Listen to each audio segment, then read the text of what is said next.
Salin sa Baguio. Ini last harvest na ni.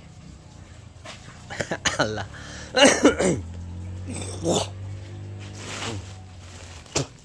Thank you Lord. May saging. Buhay-buhay. Talong salin sa Baguio. Naunta guys. Time check alas 12. Ngayon ay Sabado. So, at least meron pa. Pero expected next. Wala na. May mas konti na lang. So, aftermath sa Baguio. Maganda na sana to guys. Tagal-tagal na rin nating nag-harvest ng tuloy-tuloy.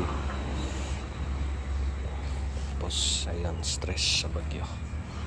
Thank you Lord. At least meron pang survive. God bless everyone. Ikaw.